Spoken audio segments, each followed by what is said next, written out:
Nongeye kubasuhuza nshuti bakunzi ba Cardinal TV aho muri hagiye hatandukanye, by'umwihariko mwe mudahwema gukurikirana ibiganiro byacu tugenda tubagezaho uko bukeye nuko bwije mu mpande z'igihugu zigiye zitandukanye, ndetse n'abari mu bihugu by'ibituranyi. Mwese ndabasuhuje, Imana ikomeze ibarinde, nizere ko mumeze neza cyane.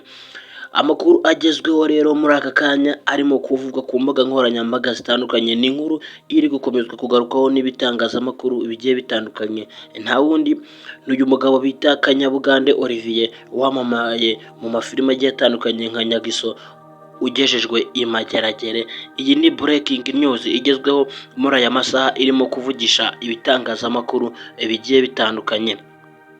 Mbibutsa ngo uyu nguyu Kanyabugande Olivier yatawe muri yombi azira gupfobya jenoside yakorewe abatutsi, aho mu cyumweru cyo kwibuka yaje gukora live kuri TikTok arimo kwenjoyinga, arimo kwishima. Ibyo babifata nko gupfobya jenoside yakorewe abatutsi, kandi abandi twari duhugiye kwibuka abacu bazize jenoside, we ajya kuri TikTok arenjoyinga akora live.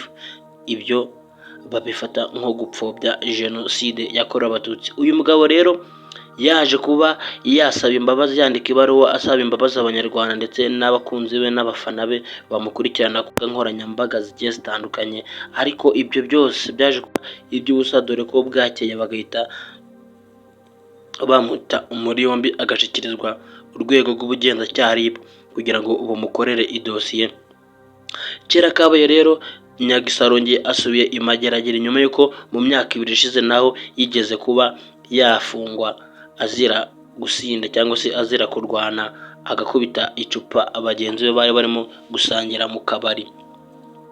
Uyu mugabo rero akomeje kugarukaho n'ibitangazamakuru bigiye bitandukanye. Bamwe bati ese ubu Nyagiso yari muzima kugenda kuri TikTok agakora live mu gihe cyo kwibuka jenoside yakorewe abatutsi? Mwaye ikaze rero muri aya makuru agezweho muri aya masaha, ugiye kumenya byinshi kuri uyu mugabo Nyagiso. Ese uyu mugabo ko ajanwe imageragere araza gukatirwa cyangwa se araza gukomeza kuburana abe yajurira akaba yafungwa igihe gito cyangwa se akagabanyirizwa ibihano? Ugiye kumenya byinshi kuri ibihano biteganyijwe kuri uyu mugabo Kanyabugande Olivier ku cyaha arimo kuregwa cyangwa se arimo gushinjwa, kandi nawe abyiyemerera ko amashusho akomeje gukwirakwira ku mbuga nkoranyambaga zigiye zitandukanye. Njye mugiye kubana muri aya makuru, nitwa Pacifique. Niba ugeze kuri channel bwa mbere, kanda kuri buto ya subscribe, ukore like, share na comment. Iyo niyo support iraba ikomeye cyane, iyo ni inkunga ikomeye cyane kuri twewe. Mwaye ikaze rero.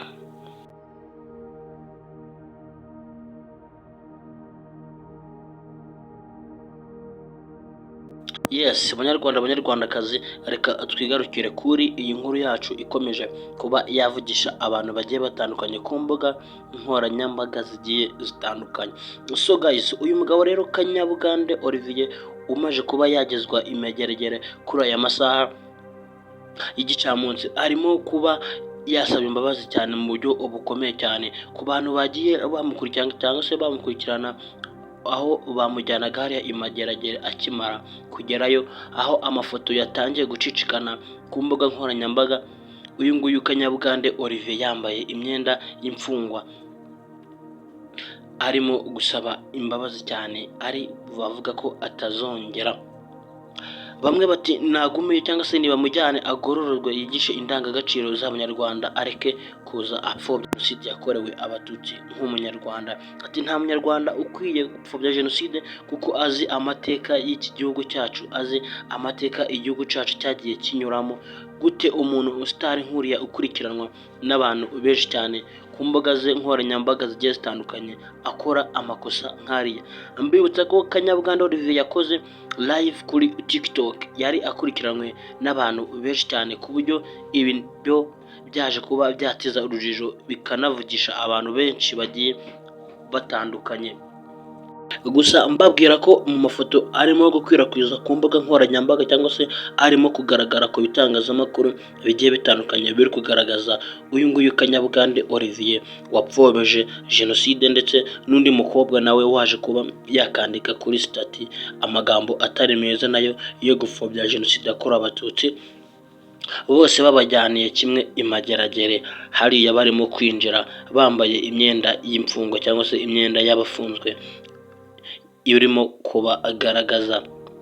Guys, gusa sibo gusa baje kuba bakora amakosa cyangwa se bakora ibyaha nk'ibi ngibi, dore ko hari n'undi mugabo w'umunyarwanda ukomeye cyane uwo bita Moses, nawe waje kuba uhaguruka ku butaka bw'u Rwanda. Akimara kuva ku butaka bw'u Rwanda nawe akandika amagambo arimo gupfobya jenoside yakorewe abatutsi.